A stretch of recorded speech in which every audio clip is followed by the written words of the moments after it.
नमस्कार, मैं हूं सानिया और आप देख रहे हैं डे न्यूज। खबरों की शुरुआत करने से पहले आइए एक नजर डालते हैं उन खबरों पर जो बनी है आज की सुर्खियां। और अब खबरें विस्तार से। क्रिप्टो करेंसी के नाम पर मुजफ्फरपुर की एक महिला से 83 लाख रुपए की ठगी कर ली गई। उसे रुपए दोगुने करने का झांसा दिया गया। हैरानी वाली बात है कि साइबर सेल में मामला दर्ज होने के बाद भी शातिरों का कॉल आता रहा। पुलिस साइबर शातिरों के 2 अकाउंट के 11 लाख रुपए होल्ड करा रखी है। पुलिस टीम साइबर शातिरों के 1.5 दर्जन घोस्ट खातों का ब्यौरो लेने का प्रयास कर रही है। काजी मोहम्मदपुर थाना क्षेत्र के कलमबाग चौक स्थित त्रिविक्रम अपार्टमेंट में रहने वाली सीमा कुमारी ने पुलिस को बताया है कि उनके पति रविशंकर लाल इंजीनियर थे। उनके देहांत के बाद रुपए मिले थे। 11 अक्टूबर 2023 को कॉइन स्विच ऐप पर लॉगिंग करने का प्रयास कर रही थी, लेकिन ऐप लॉगिंग नहीं हुआ। इसके बाद टेलीग्राम पर यूजर आईडी के द्वारा साइबर शातिरों ने उससे संपर्क किया। ठग ने खुद का कॉइन स्विच ऐप का कस्टमर केयर बताया। उसने कहा कि ऐप पर लॉगिंग नहीं हो रहा है तो वेबसाइट coinswitch.xyz से हो जाएगा। सीमा ने पुलिस को बताया कि 13 अक्टूबर 2023 को पहली बार 50,000 रुपए इन्वेस्ट किए। इस प्रकार धीरे धीरे 67 लाख रुपए इन्वेस्ट कर दिए। जब रुपए वापस मांगे तो उन्होंने अकाउंट फ्रीज होने की बात बताकर इसे अनफ्रीज करने के लिए 17 लाख रुपए और मांगे।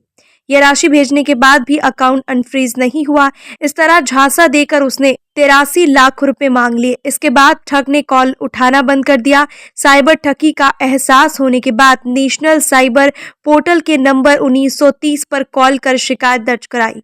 वहां से केस आईडी दिया गया और साइबर थाने में भी एफआईआर दर्ज कराने के लिए कहा गया। मुजफ्फरपुर साइबर थाने की अपर थानेदार इंस्पेक्टर शमीम अख्तर हवारी ने बताया कि साइबर शातिरों के अकाउंट को फ्रीज कराकर 11 लाख रुपए होल्ड कर दिए गए हैं।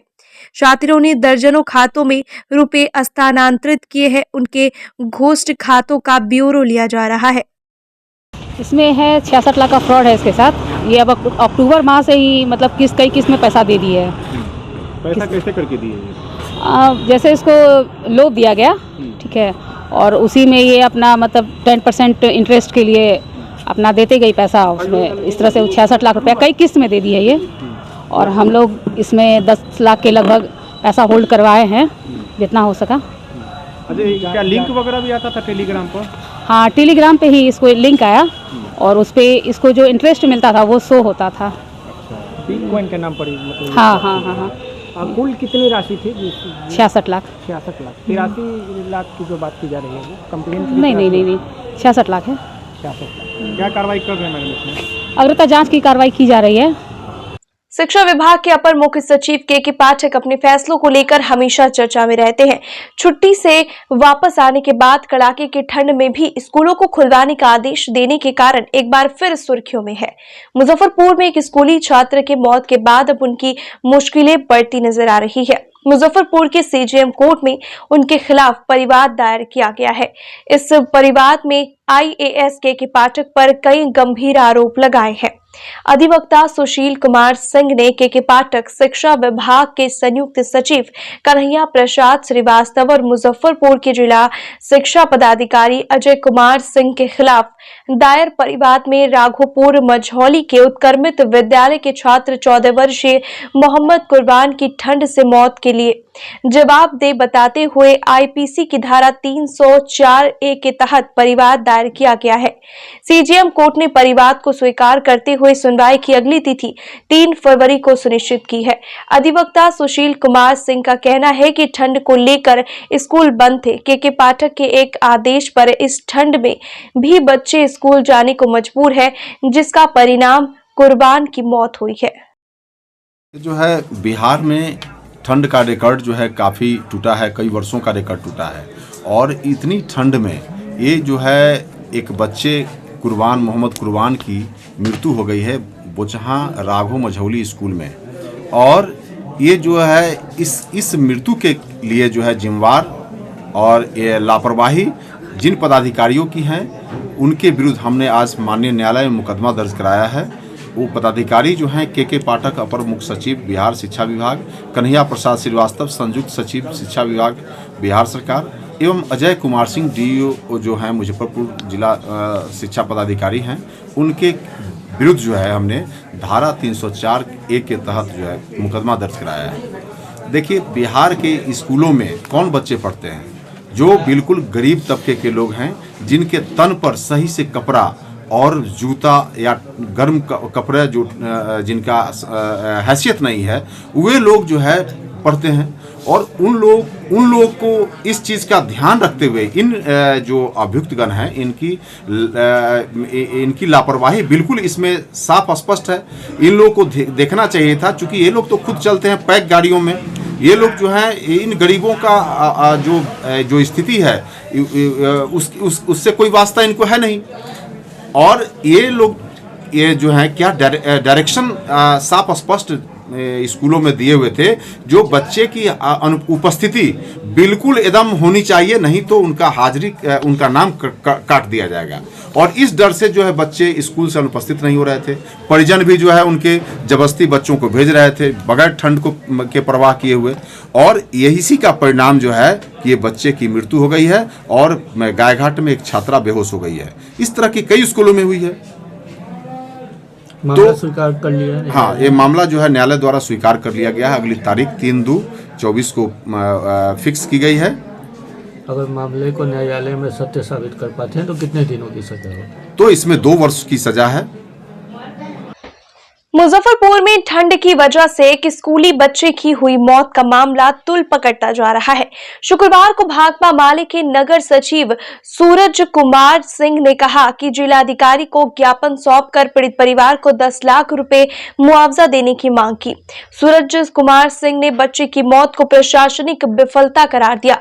उन्होंने कहा कि के पाठक महिषासुर बन गए हैं। पहले भी समर वेकेशन और विंटर वेकेशन में छुट्टियां होती रही है, लेकिन के पाठक जबरदस्ती का आदेश जारी कर स्कूल खुलवा रहे हैं, इसलिए बच्चे की मौत पूरी तरह प्रशासनिक विफलता है।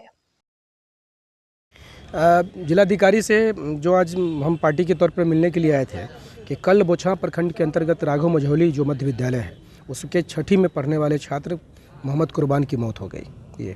और हमारी पार्टी इस बात को मानती है कि ये मौत एक प्रशासनिक मौत है। अगर स्कूल अगर न खुला हुआ रहता, अगर गार्जियन के सर पे ये डर नहीं रहता कि अगर हम बच्चों को स्कूल नहीं भेजेंगे तो उसका नाम कट जाएगा, तो शायद कुर्बान आज हम लोग के बीच रहता। इसलिए हमारी पार्टी इस बात को मानती है कि ये मौत प्रशासनिक मौत है। प्रशासनिक मौत है तो इस मौत का जिम्मेवार कौन है? इस मौत के लिए कौन अपने माथे पर जिम्मेवारी लेगा? क्या के पाठक पर जिला प्रशासन FIR करवाएगा? अगर के पाठक के यहाँ आदेश से अगर मान लिया कि पूरे राज्य के जो स्कूलों को खोला गया, तो क्या के पाठक पर यह जिम्मेवारी तय होगी? इस मौत की कोई तो जिम्मेवारी लेगा। इसलिए हमारी पार्टी ने कहा कि चूंकि ये प्रशासनिक मौत है, इसलिए आप इस परिजनों को कम से कम 10 लाख मुआवजा जो है ना अविलंब दीजिए। और मौसम विभाग का जो अलर्ट रहता है, ये मौसम विभाग के अलर्ट के अनुसार जो जिलाधिकारी जो निर्णय लेते हैं स्कूलों को बंद करने का, उसको जो है कि आप निर्णय लीजिए कि कोई अधिकारी किसी जगह पर बैठ कर जो है वो जिला की स्थिति को तय नहीं कर सकता है। ये उनको समझिए कि शिक्षा क्षेत्र के वो जो कि अधिकारी हैं, उनको समझ शिक्षा के क्षेत्र में सुधार करना है। लेकिन देख रहे हैं पूरे बिहार के अंदर में कि शिक्षा के क्षेत्र में जो है कि क्या सुधार कर रहे हैं प्रशासनिक पदाधिकारी हैं। सुधार क्या हुआ? ये स्कूलों का लगातार समायोजन हो रहा है। 5 कट्ठा जमीन नहीं खरीद पाए बिहार के अंदर में। आप 5 कट्ठा किसी प्राथमिक विद्यालय को बनाने के लिए 5 कट्ठा जमीन की ज़रूरत होती है। आप 5 कट्ठा जमीन नहीं मतलब खरीद पाए ये, और आप पूरे बिहार में जो है कि घूम रहे हैं और आतंकित कर रहे हैं बिहार के समय छात्रों को। आपने 9 से 5 समय बना दिया। जब से 9 से 5 समय बना है तब से छात्रों की संख्या घट गई है, क्योंकि छात्र डर गए। चूँकि वो आ रहे हैं तो कैंपस का ताला बंद कर दिया जा रहा है टीचरों के द्वारा। अब उसको लग रहा है कि हमको 5 बजे तक विद्यालय में रहना है। उसके बाद संख्या घट गई। बिहार में इस तरीके से जो है कोई अधिकारी जो है वो सरकार के लिए भस्मासुर बन गया हुआ है। वो सरकार को खदेड़ रहा है और सरकार भागी जा रही है। सरकार भागे जा रही है। ये आपको जो काम करना है आप वो काम करिए। ये आप शिक्षकों को मत बतलाइए कि शिक्षकों को पढ़ाना कैसे है। वही शिक्षक के पढ़ाई के बलबूते आज बिहार में IAS बन रहे हैं, आज बिहार में IPS बन रहे हैं और बिहार में BPSC जो लोग क्वालिफाई कर रहे हैं उसी शिक्षक के बलबूते। लेकिन आप बिहार के पूरे शिक्षा पूरी जो व्यवस्था है उस पर पूरा प्रश्न चिन्ह खड़ा किए हुए हैं। सरकार इनको क्यों बचाए हुए है, ये बात समझ से परे है। चूँकि सरकार का निगेटिव समझिए कि ये फिगर बाहर लेके चले जा रहे हैं। इसका मतलब है कि अब तक जो बिहार में पढ़ाई हो रही थी, बिहार के छात्र पढ़ रहे थे, इसका मतलब है कि वो सारे आंकड़े, वो सारे चीज़ फेक आंकड़ा है।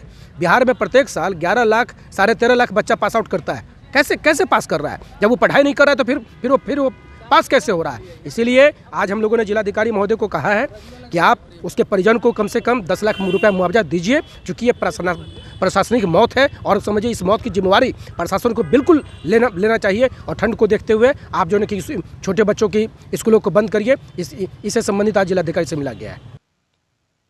अगर आपके घर के आसपास पुलिस की टीम बैंड बाजे के साथ पहुंच जाए तो चौंकिएगा नहीं, बल्कि सचेत रहने की जरूरत है। आप जान लीजिए कि आपके पास पड़ोस में भी किसी कांड के फरार आरोपी का घर है जिसे पुलिस तलाश कर रही है। जी हाँ, ये सुनकर आपको भले आश्चर्य हुआ हो, लेकिन सच यही है। ऐसा ही एक मामला मुजफ्फरपुर से सामने आया है, जहां पत्नी को 3 तलाक देना पति को महंगा पड़ गया। पत्नी ने कोर्ट का दरवाजा खटखटाया तो पति के घर पर फरार होने का इश्तिहार चिपक गया।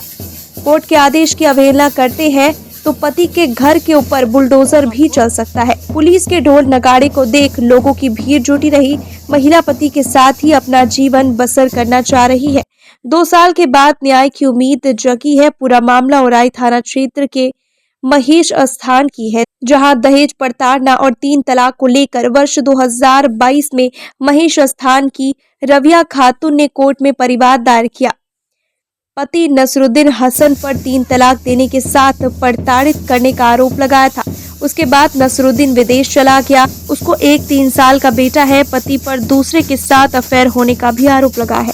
पति ने व्हाट्सएप पर 3 तलाक का ऑडियो भेजकर चारों तरफ वायरल भी कर दिया। इस बात की जानकारी जब स्थानीय लोगों ने दी तो उसके पैर से जमीन खिसक गई। उसने कोर्ट का दरवाजा खटखटाया। पुलिस ने पत्नी के सामने ही पति के घर पर ढोल नगाड़ों के साथ हाजिर होने का इश्तिहार चिपका दिया। मामला ये है कि मेरे हस्बैंड जो नसरुद्दीन हसन हैं, वो घर वाले के बहकावे में आकर के साजिश के तहत मेरे भैंसुर सास मिलके उनको घर से भगा दिए। कुछ मतलब 1-2 साल होने को है और ना मुझे 2 साल से तकरीबन ना कुछ खर्चा दे रहे हैं और ना हमसे बातचीत है। और सारे समाज में हल्ला किए हुए हैं कि हम उनको नहीं रखेंगे, हम इधर ही दूसरी शादी कर लेंगे और मेरे पास कोई आय का भी ये नहीं है और अपने माँ बाप के घर से हम ला के खाते हैं। हमारे पास एक 3 साल का बच्चा भी है और हम दर बदर कोर्ट का चक्कर काट रहे हैं। हमारी यही मांग है कि मेरे हस्बैंड को बुला करके मुझे मेरा न्याय दिलाया जाए। ये मामला है? मामला 2020 से चल रहा है, लेकिन केस हम 2022 में किए हैं। बहुत सहने के बाद जब कोई समाधान नहीं मिला, समाज से फैसला नहीं मिला, तब हम कोर्ट में गए। यहाँ तक कि एसएसपी साहब मेरे मामले को लेकर दिल्ली तक गए, फिर भी हमको न्याय नहीं मिला। और मेरे ससुराल वाले हमेशा घर पे आते जाते रहते हैं, मेरे सास, मेरे भैंसुर और सब लोग मुझे हमेशा प्रताड़ित करते रहते हैं कि तुम घर से चली जाओ। पुलिस आज क्या कार्रवाई की है? पुलिस आज वो इश्तिहार चिपका के गई है कि गुड़ती कर देंगे और हम इसी घर में रह रहे हैं। अब ऐसी परिस्थिति में हम क्या करें? क्या है मामला आपके साथ में? जी मेरा पूरा मामला तो बताया ना आपको। मेरी यही मांग है कि मेरे हस्बैंड को बुलाया जाए और मुझे मेरा न्याय दिलाए। और जो मेरे ससुराल वाले मेरे ऊपर प्रताड़ित करवा रहे हैं, यहाँ तक मुझे धमकी दे रहे हैं कि तू घर से निकल जाने तो तुम्हारी जान मरवा देंगे। कोई 3 तलाक का भी मामला है? सारे समाज में हल्ला किए हुए हैं, वॉइस रिकॉर्डिंग पे भेज रहे हैं, जबकि हम नहीं सुने हैं, लेकिन दूसरे आदमी से हमको मालूम पड़ा कि ऐसा मामला। वो कहते हैं कि तलाक ना भी हुआ है तो हम आकर तुमको तलाक देंगे। वो लोग, उनकी माँ कह रही है कि तुमको तलाक दे दिए। अब हम क्या करें? हम तुम्हारा कोई अधिकार नहीं है, हम अपने बेटा का दूसरी शादी करवा देंगे। मेरी सास चाहती है और मेरे भैंसुर चाहते हैं। कब शादी हुई थी आपकी? जी 2018 में। कितने बच्चे? एक बेटा है। किससे शादी हुई थी? नसरुद्दीन हसन, पिता अजीजुल हसन, मतलब मेरे ससुर का नाम अजीजुल हसन हुआ, हस्बैंड का नाम नसरुद्दीन हसन। तलाक दे चुका है? वो तलाक के धमकी भी दे रहा है और रिकॉर्डिंग भी भेज चुका है। क्या चाहते हैं? हम रहना चाहते हैं। हमारे पास एक बच्चा, हम कहाँ जाएंगे? हमको बस न्याय चाहिए, हमको इसी घर में रहना है। खातून के पति नैन शेख नसरुद्दीन हसन जो है वो इस पे मारपीट और दहेज प्रताड़ना का एक 3 तलाक का मामला था, तो वो फरार, ये केस की थी, फरार है, इसलिए कोर्ट के आदेशानुसार कार्रवाई की जा रही है। क्या किया गया है? इश्तिहार चिपकाया गया है और आगे भी कुर्की जब्ती की कार्रवाई की जाएगी अगर वो हाजिर नहीं हुआ तो कोर्ट में। गुरुवार को मुजफ्फरपुर समाहरणालय में आयोजित राष्ट्रीय मतदाता दिवस समारोह में डीएम प्रणव कुमार ने कहा कि राष्ट्रीय मतदाता दिवस भारत के प्रत्येक नागरिक के लिए अहम है। प्रत्येक नागरिक को अपने राष्ट्र के प्रतीक चुनाव में भागीदारी के लिए शपथ लेनी चाहिए। विशेषकर युवा मतदाताओं की चुनावी प्रक्रिया में भागीदारी के बारे में जागरूकता अत्यंत ही महत्वपूर्ण है। आयुक्त ने सभी को लोकतंत्र में पूर्ण आस्था रखने, लोकतांत्रिक परंपराओं की मर्यादा को बनाए रखने, स्वतंत्र, निष्पक्ष एवं शांतिपूर्ण निर्वाचन की गरिमा को अक्षुण्ण रखने, निर्भीक को धर्म, वर्ग, जाति, समुदाय, भाषा अथवा अन्य किसी भी प्रलोभन से प्रभावित हुए बिना सभी निर्वाचनों में अपने मताधिकार का प्रयोग करने से संबंधित शपथ दिलाई। समारोह में 22 बीएलओ को उनके उत्कृष्ट कार्य के लिए सम्मानित किया गया। स्वीप आइकॉन अभ्युदय शरण भी सम्मानित किए गए। समाहरणालय परिसर में गुब्बारे उड़ाकर मतदाता जागरूकता से संबंधित कार्यक्रम की शुरुआत की गई। समाहरणालय परिसर में रंगोली बनाई गई एवं हस्ताक्षर अभियान चलाया गया। मौके पर अन्य पदाधिकारियों सहित राजनीति और सामाजिक कार्यकर्ता और नव पंजीकृत मतदाता मौजूद रहे। आज राष्ट्रीय मतदाता दिवस है और इस अवसर पर हम लोगों ने यहाँ आज कार्यक्रम भी आयोजित किया, जिसमें नए मतदाताओं को आज मतदाता पहचान पत्र उपलब्ध कराया गया है और इसके साथ ही साथ कई थर्ड जेंडर के नए मतदाता सम्मिलित हैं, उन्हें भी हम लोगों ने यहाँ पर आज मतदान कार्ड जो है वो उपलब्ध कराया है। और काफ़ी खुशी की बात है कि इस बार SSR हुआ, जो स्पेशल समरी रिवीजन हुआ, उसमें बहुत बड़ी संख्या में नए मतदाताओं को सम्मिलित किया गया है और बड़ी संख्या में वैसे मतदाताओं का नाम विलोपित भी किया गया है जो या तो शिफ्टेड हैं या जिनकी डेथ हो चुकी है। तो मतदाता सूची का काफ़ी बेहतर तरीके से शुद्धिकरण हुआ है और मतदान एक महत्वपूर्ण हमारा अधिकार है। एक मतदाता का अधिकार और कर्तव्य भी है कि अपने मताधिकार का प्रयोग अवश्य करें। इस अवसर पर मैं सभी मतदाताओं से आह्वान भी करता हूं कि वे अपने मताधिकार का प्रयोग पूर्ण विवेक के साथ करें और लोकतंत्र को मजबूती प्रदान करें। वर्ष 2024 और 2025 के चुनावों में महिला या पुरुष की पहचान से मतदान करने वाले ट्रांसजेंडर पहली बार अपनी खुद की पहचान से मतदान करेंगे। राष्ट्रीय मतदाता दिवस के अवसर पर जब ट्रांसजेंडर को पहली बार अपनी खुद की पहचान वाली वोटर पहचान पत्र मिली तो इनकी खुशी का कोई ठिकाना नहीं रहा। 15 अप्रैल 2014 को सुप्रीम कोर्ट ने फैसला सुनाया था कि ट्रांसजेंडरों को पुरुष या महिला के समान अधिकार प्रदान किए जाए और 6 माह के भीतर नियम बनाए जाए, लेकिन अब तक ट्रांसजेंडर को अपनी खुद की पहचान से मतदान करने का अधिकार नहीं मिल पाया था। ट्रांसजेंडर शमा किन्नर ने बताया कि उन्हें खुशी है कि वे पहली बार अपनी खुद की पहचान से वोट देगी। वहीं जूली किन्नर का कहना है कि सरकार ट्रांसजेंडर को शेल्टर होम, मेडिकल और फ्री एजुकेशन की सुविधा के साथ वृद्धा पेंशन भी उपलब्ध करवाए। वोट गिराऊंगी। कितनी खुशी है? हाँ, बहुत खुशी है, बहुत खुशी है। कितने लोगों का जो आप लोग के समाज से थे उनको आज वोटर आईडी मिला है? हाँ, 6 आदमी को। लाली किन्नर, मंजू किन्नर, मालती किन्नर, समा किन्नर, जूली किन्नर, फुरफुरी किन्नर को। क्या कहेंगे इस बार? अब आम लोगों की तरह आपका भी अब कार्ड बन गया? हाँ, बन गया। अच्छा से हम लोग देंगे, हर साल वोट गिराएंगे, खुशी मनाएंगे। नाम क्या हुआ आपका? मेरा हुआ समा किन्नर। आप गुरु हैं? हाँ, गुरु है, हम सबका गुरु है, सब हमारे वो चेला है। ठीक। अखाड़ा घाट के रहने वाली हूँ। मुजफ्फरपुर में कितने किन्नर थे जिनका? मुजफ्फरपुर में तक किन्नर बहुत है, मैं कहाँ तक की गिनाऊँ। जिस समाज में हम रहते हैं, हम लोग सामाजिक है। कोई वो जो है किन्नर के नाम पे तो कोई बस मांगता है, कोई ट्रेन मांगता है, कोई गाड़ी मांगता है, तो उसमें कहाँ हम नहीं है। हम तो बच्चे वाला के बच्चा जीवे, बच्चा का खुशी मनाते हैं, बच्चे के बधाई नाचते हैं, जजमान से अपना खुशी मनाते हैं, उनको बच्चा को खिलाते हैं तो 200, 500, 1000 जिनको जो खुशी पड़ता है हमको देते हैं, उसी में अपना हम जीवन काटते हैं, दाल रोटी खाते हैं। दूसरे के लिए आप लोग सोचती थी, आज पहली बार सरकार ने आपके लिए सोचा है। हमको लिए सोचा है। हाँ, उनका बहुत बहुत बड़ा धन्यवाद। सरकार हमारे उनके लिए 100 वारे जाऊँ अपने सरकार डीएम को। साहब हमारे बारे में सोचे, डीएम साहब ने हमें अपने लायक समझा, है ना। डीएम साहब ने हमें अपना लायक समझा, समाज में हमारा अधिकार दिलाया, इसके लिए हम उनका बहुत शुक्रगुजार रहेंगे, आभारी रहेंगे। हमारे बुढ़े ट्रांसजेंडर, हमारे जैसे कितने ट्रांसजेंडर आज तक वोट नहीं दिए थे, है ना। उन्हें मालूम है कि वोट क्या होता है, मगर अभी तक हमारा अधिकार नहीं मिला था, हम वोट नहीं दे पा रहे थे। आज हमें अधिकार मिला, इसके लिए हम बहुत शुक्रगुजार हैं और हमारे घर वाले हम सब खुश हैं। पहली बार आप वोट पहली बार, आई एम फर्स्ट टाइम। तो आपको जो भी जूली किन्नर। अच्छा, 24 और 25 दोनों में तो चुनाव है। हाँ जी। एक सांसद के लिए, एक विधायक के लिए। हाँ तो जी। वोट तो कीजिएगा आप लोग। अब जरूर करेंगे, क्यों नहीं करेंगे। एकदम हर्षोल्लास के साथ करेंगे। करेंगे सरकार से अपने लिए। जब वोट करेंगे सरकार से यही मांग करेंगे कि हमें कोई अच्छा, हमारे बुढ़े जो ट्रांसजेंडर है उनको वृद्धा पेंशन मिले, है ना। उनका दवाई बीरो का खर्चा के लिए कुछ उपाय करे, हमारा यही मांग। और क्या है, हमें तो ज़िंदगी भर बाल बच्चों वालों को घर में जाते हैं, हम मंगलामुखी है, सबके घर में जाके खुशी मनाते हैं, सबके बाल बच्चों को खुशियों में शामिल होते हैं, शादी में, ब्याह में, बच्चे होने पर, है ना सर जी। तो हमें और क्या चाहिए, समाज में खुशी हो, समाज में परिवर्तन हो, समाज में जागरूकता हो और हर किसी का मन का मुराद पूरा है, बच्चे वाला का बच्चा जिए, साईं बाबा माता रानी सबके बाल गोपाल को अच्छा रखे, मेरे पाक परवरदिगार। बिल्कुल, वैसे सभी लोगों को हम लोगों ने चिन्हित किया और प्रयास किया जिनका नाम मतदाता सूची में शामिल नहीं है, सभी का नाम मतदाता सूची में शामिल किया जाए। तो थर्ड जेंडर के लोगों का नाम पहले सम्मिलित नहीं था, वैसे सभी भी मार्जिनलाइज्ड लोगों को हम लोगों ने शामिल करने का प्रयास किया है।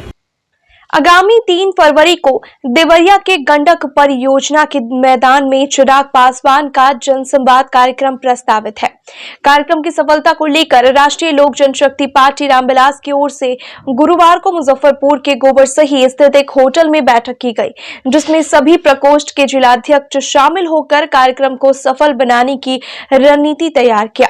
मौके पर उपस्थित पार्टी के संगठन मंत्री रविंद्र सिंह ने कहा कि Bihar first, Bihari first vision को लेकर चिराग पासवान 3 फरवरी को देवरिया के गंडक परियोजना में जनसंवाद करेंगे। बिहार में एकमात्र वही ऐसे नेता हैं जो बिहार के बारे में सोचते हैं और बिहार कैसे आगे बढ़े इस पर कार्य करते हैं। होता है उनको सदस्यता लेनी पड़ेगी। देखिए, पार्टी का कार्यकर्ता तो वही ना होता है जो सदस्य हो। बिना सदस्यता की पार्टी के बिना जी की आप लोग बात करें हमारे सांसद की, उनको पार्टी ने टिकट दिया, यहाँ से उनको जनता ने और पार्टी के कार्यकर्ता ने सांसद बनाया, लेकिन उन्हीं के द्वारा पार्टी में टूट किया गया और उसके बाद आज वो घर वापसी कर रही है। बहुत अच्छी बात है, हमारे राष्ट्रीय अध्यक्ष की नीति में उनका विश्वास है, बिहार फर्स्ट, बिहारी फर्स्ट में विश्वास है। इसके लिए मैं उनको सम्मानित करता हूँ और घर वापसी आएंगे। और जब प्राथमिक सदस्य ले लेंगे तभी ना हम घर वापसी समझेंगे। अभी प्राथमिक सदस्यता उन्होंने नहीं लिया है तो मैं कैसे उनको घर वापसी समझूंगा। चलिए, आगामी 3 फरवरी को मुजफ्फरपुर के साहिबगंज विधानसभा क्षेत्र में देवरिया कोठी के गंडक प्रोजेक्ट के मैदान में लोजपा रामविलास के राष्ट्रीय अध्यक्ष चिराग पासवान की सभा होनी है, जिसकी जोर शोर से तैयारी चल रही है। गुरुवार को पार्टी के प्रदेश प्रचार प्रसार प्रमुख से जिला प्रभारी संजय कुमार सिंह स्थल पर पहुंचकर मैदान का मुआयना किया। उन्होंने लोगों से आह्वान किया है कि सभा में शामिल होकर उसे सफल बनाएं। सभा में Bihar first, Bihari first vision को बताया जाएगा। मौके पर पार्टी के प्रखंड अध्यक्ष सहींद्र पासवान, मुकेश कुमार एवं उमेश पासवान समेत कई अन्य नेता मौजूद रहे। आगामी 3 फरवरी को इस गंडक परियोजना के मैदान में लोक जनशक्ति पार्टी की रामविलास के राष्ट्रीय अध्यक्ष आदरणीय श्री चिराग पासवान जी की एक विशाल जनसभा जो है सो होने जा रहा है और 3 तारीख को हमारे राष्ट्रीय अध्यक्ष चिराग पासवान जी यहाँ आएंगे और लोगों को संबोधित करेंगे। इसी के संदर्भ में हम लोग यहाँ फील्ड का मुआयना करने आए थे। अब इसमें काम लगेगा, पंडाल लगेगा, स्टेज बनेगा और प्लस हम लोग अभी जो है सो साहिबगंज विधानसभा के इस जगह पे खड़े हैं जहाँ की साहिबगंज और पारू के सभी लोग जो है सो उस दिन आएंगे और पूरा जो है सो जन सैलाब जो है सो उमड़ करके आएगा हमारे राष्ट्रीय अध्यक्ष को सुनने के लिए। लोगों से क्या आह्वान करना चाहेंगे कार्यक्रम को लेकर? लोगों से मैं चाह रहा हूं कि जो हमारे राष्ट्रीय अध्यक्ष आदरणीय चिराग पासवान जी के जो बिहारी फर्स्ट का जो विजन है, आइए सुनिए, जो वो बिहार को विकास करने के लिए, बिहार को विकसित बनाने के लिए क्या कहते हैं, कैसे जैसो शिक्षा व्यवस्था दुरुस्त करना चाहते हैं, कैसे स्वास्थ्य व्यवस्था दुरुस्त करना चाहते हैं, कैसे जो है सो गरीब लोगों को या नौजवान को रोजगार जो है सो दिलाने की उसमें बात कही गई है, टूरिज्म को बढ़ाने की बात कही गई है। बिहार के प्रत्येक लोगों को, प्रत्येक गरीब शोषित दलित सभी लोगों को विकसित करने के लिए, एक विकसित बिहार बनाने के लिए हमारे राष्ट्रीय अध्यक्ष दृढ़ संकल्पित हैं और वो आकर के उस दिन बताएंगे और हम चाहते हैं कि सभी लोग जो है सो आकर के उनके भाषण को सुने। मैं संजय सिंह हूँ, लोक जनशक्ति पार्टी रामविलास के प्रचार प्रसार प्रमुख हूँ और मुजफ्फरपुर जिला का जिला प्रभारी हूँ और मैं घूम करके लोगों को इस कार्यक्रम में आने का निमंत्रण दे रहा हूँ। 3 तारीख को जो राष्ट्रीय अध्यक्ष हमारे आदरणीय चिराग पासवान जी का देवरिया कोठी में आगमन है, उस कार्यक्रम के लिए संजय बाबू आए हुए हैं। कार्यक्रम सफल कैसे हो, जनता की भीड़ कैसे लगेगी, हम लोग का भी पूरा माने दिल से लग्न से हम लोग काम कर रहे हैं कि देवरिया गंडक परिसर में जो कार्यक्रम राष्ट्रीय अध्यक्ष की होने वाली है, वो मोतीपुर से बृहद हम लोग कार्यक्रम करने के लिए लगे हुए हैं। मुजफ्फरपुर के मालीघाट सर सैयद कॉलोनी स्थित द हेरिटेज इंटरनेशनल स्कूल में गुरुवार को निःशुल्क हेल्थ कैंप लगाया गया, जिसमें स्कूल के बच्चे एवं उनके पेरेंट्स ने अपना स्वास्थ्य परीक्षण कराया। शिशु रोग विशेषज्ञ ने बच्चों के स्वास्थ्य की जांच की। स्कूल के प्रिंसिपल तौकीर उल इस्लाम रिजवी ने कहा कि स्वस्थ बच्चा ही अच्छी शिक्षा के साथ साथ समाज का सर्वांगीण विकास कर सकता है। उन्होंने कहा कि स्कूल में समय समय पर dance, music, martial art, computer class एवं अलग अलग एक्टिविटी का आयोजन किया जाता है ताकि खेल खेल में बच्चे शिक्षा ग्रहण करें। उन्होंने बताया कि अपनी तरह का अनूठा पहल है। हेल्थ कैंप से अभिभावकों में भी काफी हर्ष है। बहुत अच्छा, मैंने अपने बच्चे को भी चेकअप कराया और ख़ुद भी चेकअप करवाया। आई एम सो ग्लैड, मतलब बहुत अच्छा से ट्रीटमेंट हुआ और बहुत अच्छा फील हुआ और नेक्स्ट टाइम मैं चाहूँगी कि दोबारा ये फिर से हो। ये द हेरिटेज इंटरनेशनल स्कूल है, यहाँ कैंप लगाया गया है, हेल्थ कैंप जो निःशुल्क है, बिल्कुल फ्री है और ये बढ़ती ठंड को मद्देनज़र रखते हुए ये कैंप यहाँ लगाया गया है।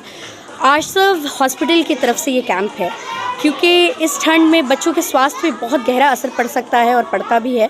इस चीज़ों को ध्यान में रखते हुए यहाँ ये कैंप लगाया गया है जिसमें 200 से अधिक बच्चों का इलाज मुफ्त हुआ है और उनके पेरेंट्स भी आए थे तो पेरेंट्स का भी बहुत इलाज हुआ है।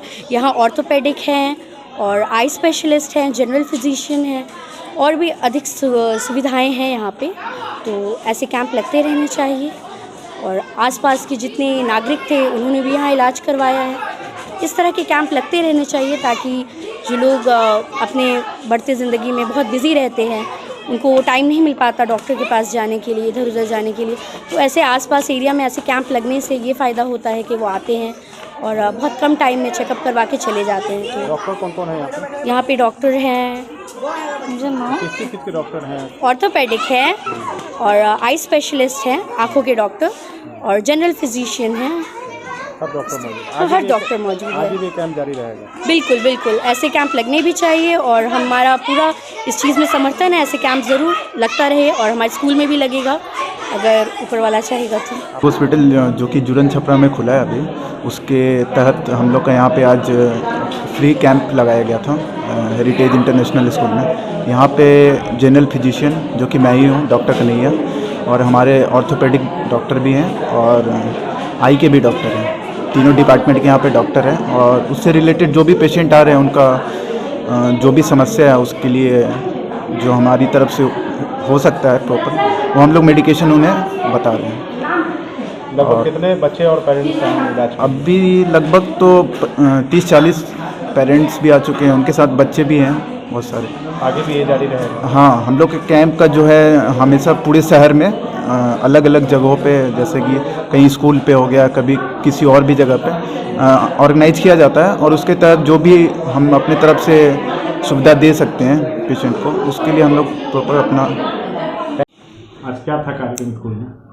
आज सबसे पहले तो स्वागत है हेरिटेज इंटरनेशनल स्कूल में। ये स्कूल NCF 2023 के गाइडलाइन के तहत आज एक हेल्थ कैंप लगाई हुई है इसने। ये हेल्थ कैंप हम लोग कोलैबोरेशन आसब हॉस्पिटल के साथ किया है, लेकिन स्कूल में बेसिकली ये स्कूल के फिज़िकल एजुकेशन डोमेन का ये हमारे हिस्सा है, ये हमारे स्कूल के एजुकेशन प्रोग्राम का हिस्सा है। तो ये मंथली और बच्चे का पूरा हेल्थ रिपोर्ट स्कूल में तैयार रहना और उसके फिजिकल डेवलपमेंट के तहत CG1, CG2, CG3 ये 3 गोल हैं, जिन गोल के तहत बच्चे के पूरे फिजिकल डेवलपमेंट को हम लोग बैलेंस आउट करते हैं स्कूल में, जिसके तहत आज आसब हॉस्पिटल के तहत आज जो ट्राई सेमेस्टर हम लोग का हेल्थ कैंप होता है उसमें हम लोगों ने आसब हॉस्पिटल के डॉक्टर्स को बुलाया था। मुजफ्फरपुर जिला कांग्रेस के संस्थापक अध्यक्ष मोहम्मद सफी दाऊदी की 75वीं पुण्यतिथि पर गुरुवार को तिलक मैदान स्थित पार्टी के जिला कार्यालय में आयोजित कार्यक्रम में उपस्थित जिलाध्यक्ष अरविंद कुमार मुकुल सहित तमाम नेताओं ने सफी दाऊदी की चित्र पर पुष्पांजलि कर श्रद्धा सुमन अर्पित किया। जिलाध्यक्ष अरविंद कुमार मुकुल ने कहा कि सफी दाऊदी साहब स्वतंत्रता आंदोलन के महात्मा गांधी के महत्वपूर्ण में सहयोगी रहे। 1920 में मुजफ्फरपुर में कांग्रेस के संस्थापना में महत्वपूर्ण योगदान रहा, जिसके वे प्रथम अध्यक्ष रहे, जिनके नेतृत्व में बिहार के मुजफ्फरपुर असहयोग आंदोलन का महत्वपूर्ण केंद्र बना। मौके पर जिला प्रवक्ता समीर कुमार, कौशल किशोर चौधरी, मधुसूदन झा, महेंद्र श्रीवास्तव, रितेश सिन्हा, सहगल अनिल शर्मा सहित कई अन्य नेता मौजूद रहे। जिला कांग्रेस कमेटी के संस्थापक अध्यक्ष 1920 से 1928 तक अध्यक्ष रहे और भारत की आज़ादी में और कांग्रेस पार्टी के स्थापना में वो फाउंडर सदस्य रहे। आज उनकी 175वीं पुण्यतिथि पर जिला कांग्रेस कमेटी मुजफ्फरपुर के तत्वाधान में उनकी पुण्यतिथि आयोजित की गई है। उन्हें हम कोटि कोटि नमन करते हैं और हम याद करते हैं कि आज़ादी में बढ़ चढ़कर हिस्सा लेने वाले सफी दाऊदी साहब के आदर्शों, बताए हुए आदर्शों पर हम लोग चलने का संकल्प लेंगे। आज की खबरों में बस इतना ही। कल फिर मिलेंगे कुछ नई खबरों के साथ। तब तक के लिए हमें दीजिए इजाजत। नमस्कार।